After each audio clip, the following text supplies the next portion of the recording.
Alright, well, now let's head to the basement. Oh yeah, in a novel, during Jill's fight with the Nemesis, Carlos ends up suffering a really nasty injury. By that I mean cracked ribs. Heh. I mean, he gets hit by a slab of blackened concrete. Oh, that'll do you. Right after an explosion after the helicopter crashed. That'll do you over real bad. Yeah, it really hurts him. And he still managed to fight through the pain and blow up the Nemesis rocket launcher. Boom! Speaking of blowing Well, things. that big open tube is an easy target. Mm-hmm. Just aim down your iron sights and shoot till the chambered round explodes. Well, the thing is, Carlos was actually lucky to get that shot off. Especially since his rifle was pretty much out of ammo at that point. Oh yeah, by the way, his rifle in the novel is actually an M16, not an M4A1. Huh. Eh. Anyway. Medium base. We need that to create the vaccine medium. Probably wondering, how are we going to create the vaccine with this and the vaccine base? Well, fortunately, there are some instructions down here.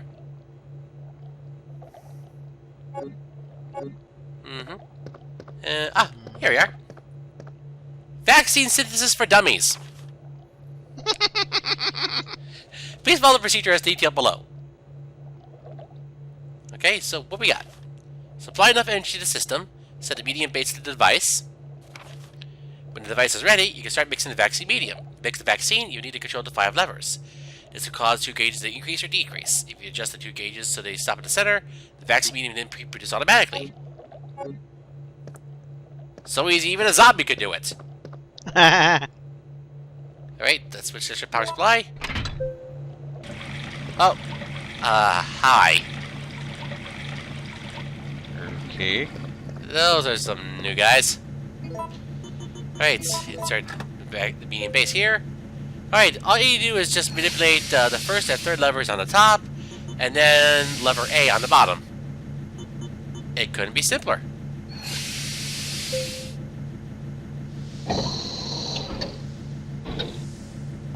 There we go. Vaccine medium. Now we combine that with the base, and we get ourselves a T-virus vaccine. Yep, it needs to be mixed with the vaccine base to create the vaccine. Again, vaccine synthesis for dummies. Now we just need to get this back to Jill. Oh, and get away from these guys. Meet the Hunter Gammas! Fun. Yeah, like their brethren, they can also decap you, but they can also eat you. Yeah, they eat you by swallowing you whole.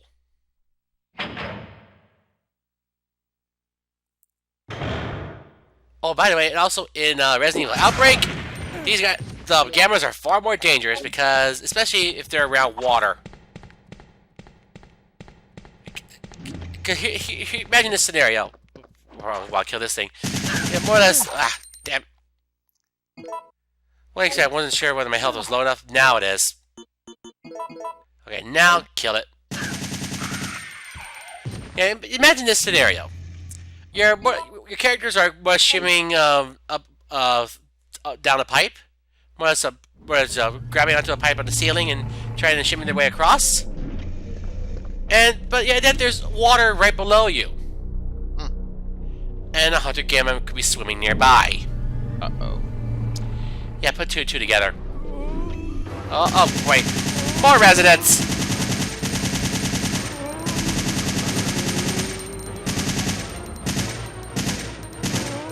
Phew. 59%. Okay. So, yeah, bonus on those things, Gammas can easily kill you. In Outbreak.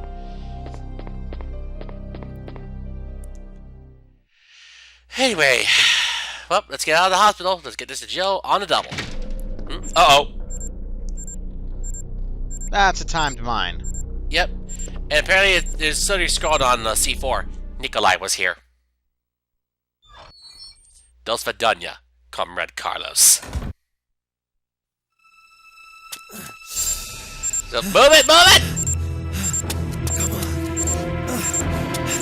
And boom!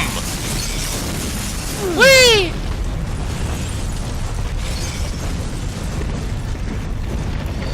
Yeah, if he was slower, he'd be in that mess. And Joe would have been doomed. Yeah, that's interesting. No, this actually has the longest sub-character section in the early series. Because in the other games, when you're playing as a sub-character, it's not for this long. Okay. So, yep. We gotta get the vaccine to Jill. While there's something up above.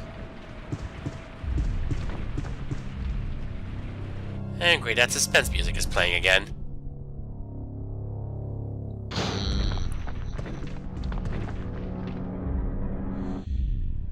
Oh boy.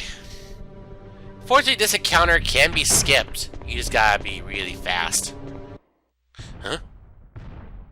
Uh-oh.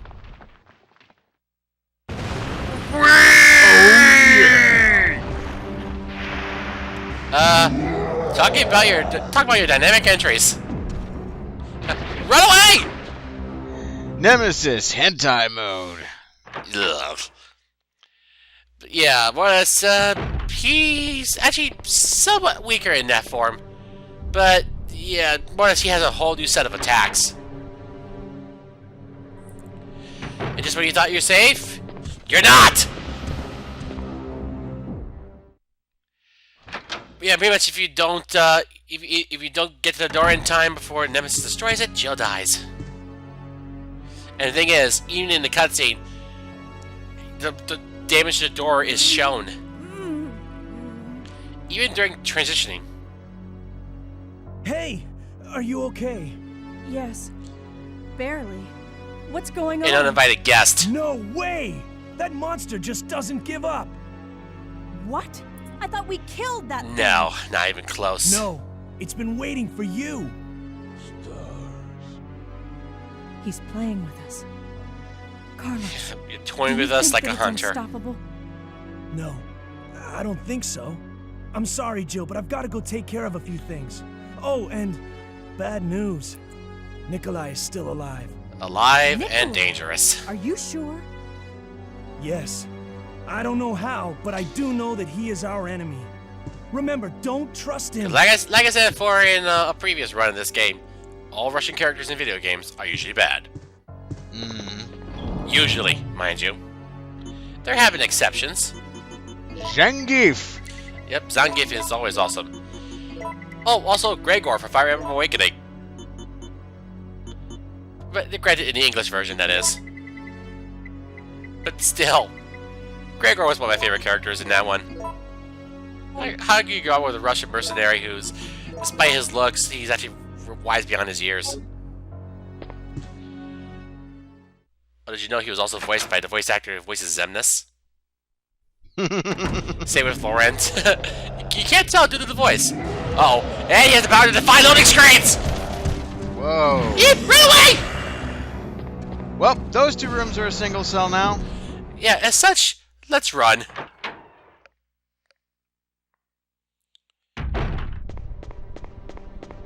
Oh. Fortunately, this is only the last time we get pursued by the Nemesis. And oddly enough, this guy is known as the Pursuer. So yeah, more or less just after we get past this room, I want to worry about him pursuing us randomly through loading screens. That would explain why there's no spiders here. Because he probably stepped on them all. That, or the game was just that generous. And same why there's no zombies here either. It takes a critical strength to move it. Only Carlos could push it. Alright. Oh, and in case you didn't do so already, get the lockpick. That way you can unlock that door over there. Take that. Okay. Boom. Here we go. unlock this door with the lockpick, and that's the last use of it.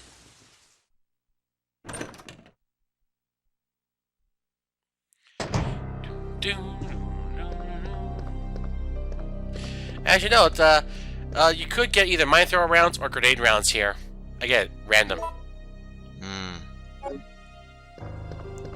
So yeah, depending on your luck, you may get ammo for the mine thrower, or you may not get ammo. Photo E. The zombies are attacking. And there's some more mine thrower rounds. And once again, a key on a key rack. Let's see, it's a park key. A key for the main gate of Raccoon Park. Alright. So, yep, we're going a nice little walk in the park, except it's not going to be so nice. Just when you thought that a park wasn't bad enough, well, here's the thing. In Outbreak File 2, you get to go to the Raccoon City Zoo. Not fun. Especially since there's a recurring monster in that area. Namely, a giant zombie elephant. Oh, that's even less fun. Yeah! Oh, and lions, too. And hyenas. Yeah, in a scenario called Wild Things. Yeah, that's one of the selling points of File 2. A zombie elephant. Which will actually follow you through different quadrants of the zoo. It's not like there's anything you can really stop an elephant from doing if they want to do it. Although you can't trap it, however. But it's the thing is, if you do manage to trap it or kill it early, you don't get to fight the elephant as the boss of that scenario. Instead, you get to fight a lion. Arguably more dangerous because they have more deadly implements. That and the fact that if you're unlucky enough, they can lunge at you and instant kill you.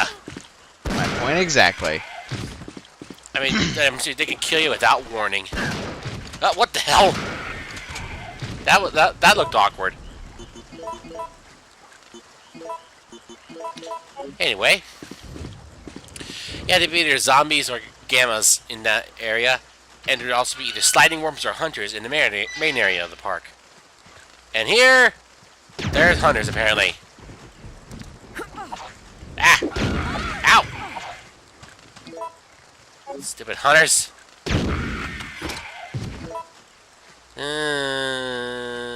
Better safe than sorry. Okay. Oh, explosive drum, but don't need it exactly. Bye-bye. Hey, you blew his right leg off. Ouch. Another park key. And he's holding something else. Written order to the supervisors. Mission requirements, Bravo 16. Obtain and secure a sample of all the information pertaining to this case. Observe and record combat data on UBCS. Destroy all the evidence, including the medical facility that has the medical treatment data. And objective number 3, check the guinea pig's ability to accomplish the mission. Once the mission is complete, evacuate the area. Remember that you must not help anyone who is not a supervisor, nor bring anything back that might be traced to where it belongs. So, yeah, supervisors were sent here to, well, supervise the mission. Oh, magnum bullets. Good, just a thing for our Dirty Harry special. Anyway, Raccoon Park Graveyard. Joy. Power bullets with revolver. Yep, for the M629C. See, more or less, as you can guess, due to the document, there were moles sent with UBCS to record combat data. Not unlike Wesker's objectives in Resident Evil 1. Because his orders were to secure combat records of the STAR's performance against BOWs.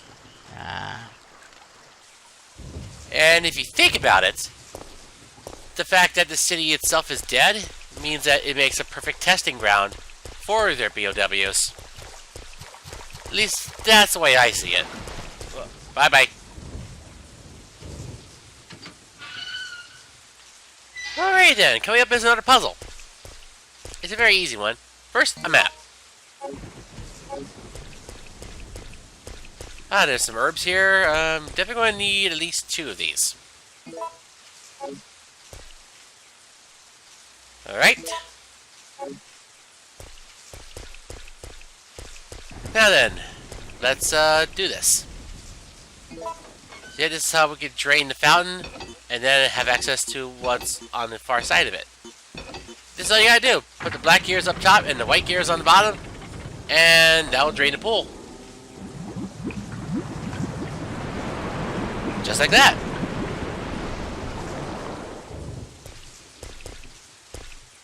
Alright then. Going down.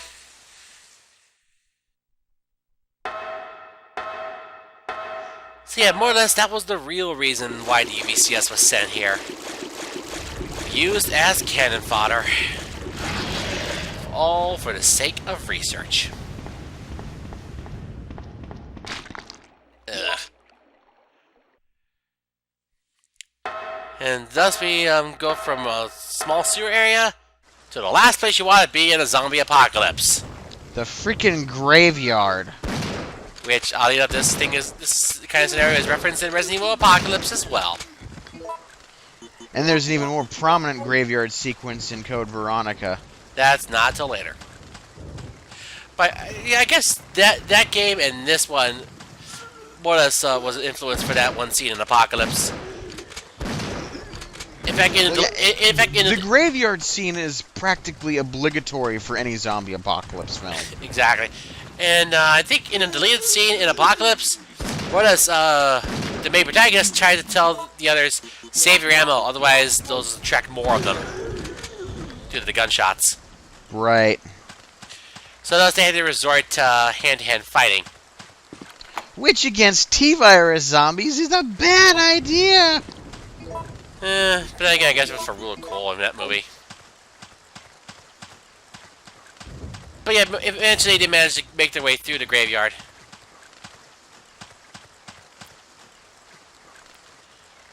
I still say the second movie was the weakest. By all the ones I've seen, that is. Here we go. Mix. There we go.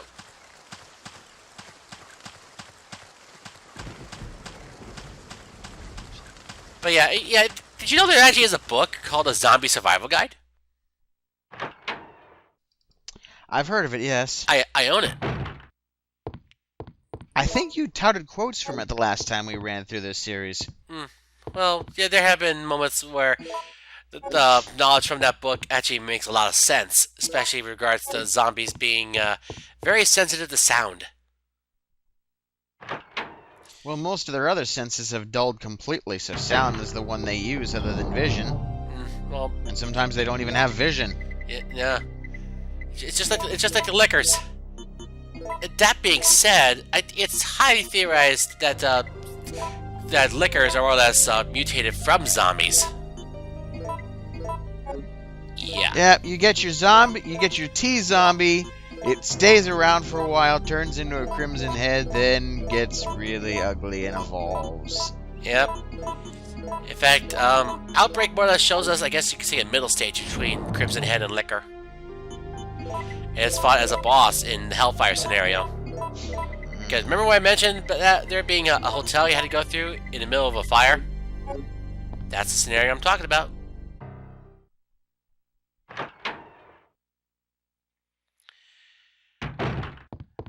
Anyway, got some more gunpowder right here. Just enough for one more batch of handgun bullets and shotgun shells. Or I could have made some more grenades, but no. Let's see. Yep, here we are. I guess overall, I'm still impressed by how I managed to conserve my gunpowder. How I managed to use it, that is.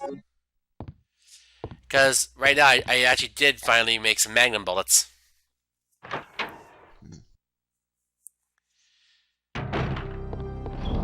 But overall, the Outbreak games they're not bad, they're just clunky.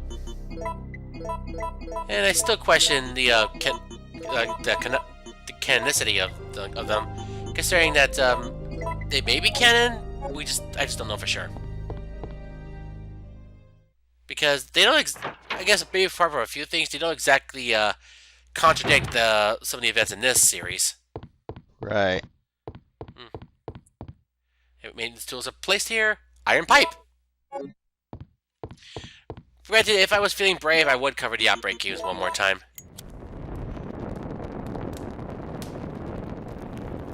So yeah, this is the last use of the lighter.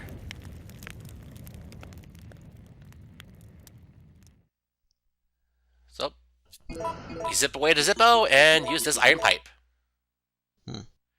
It's long enough to be used as a pry. And that's what we do.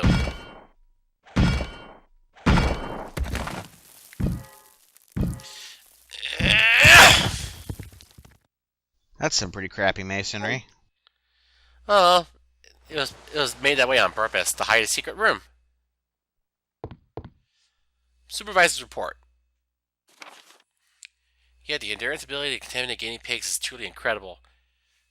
Wow, you act as if they're not exactly zombies, but then again, they are not technically zombies. Considering zombies, of course, are fiction. What? Inject into our POWs and release them? What are these guys smoking? This is technically very sound. It would be, if not for the fact that it's a horrible idea. No, the ethical violations are absolutely horrifying. But from a military perspective, if you're a totalitarian regime, you're going to see this as a very viable solution. True. To dealing with your POWs and the rest of the military. True. STARS members may be very tough to survive to this point, however, they cannot hold out forever. Yeah, especially Yeah, that's the thing about Nemesis. As a 103, he distinguishes friend, foe, and neutrals. Friends are aided, neutrals are ignored, foes are murdered. And if neutrals get in the way, they become foes and then are murdered. I'm not exactly sure if they actually do differentiate friend from foe, at least the Nemesis, that is. Considering that, well, it has been focused squarely on Jill and whoever's near her.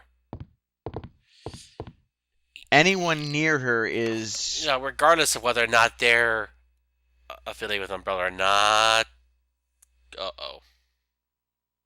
Oh, fun. Great. They're going to nuke the city. Yeah.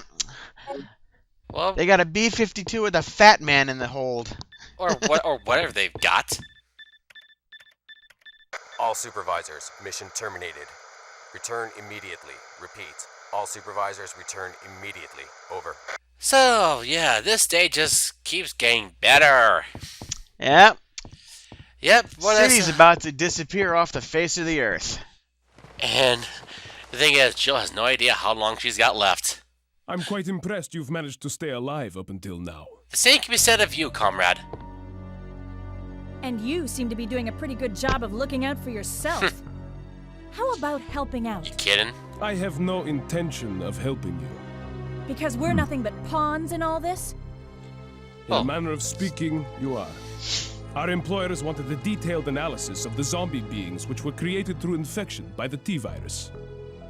You're saying that they deliberately Yep. sent in a military unit to be butchered by their creations? Not exactly. Although the conditions encountered Well, on this operation like I were said, it was extreme, all in the name of it was research. an unexpected outcome that the team would be wiped out. We were only required to collect live data from the subject. And then things went to hell. Another mutant! Great. Well, off he goes. Well, that being said, let's save the game. Because, yeah, Jill Valentine's worst day just keeps getting worse. Which she more or less spending 3 days of hell. And yeah, again, this is about as worse as they can get. Let's see, will I need that much? No, I'm probably not gonna need that many herbs. I was even gonna save. Right then, so see you guys in part 9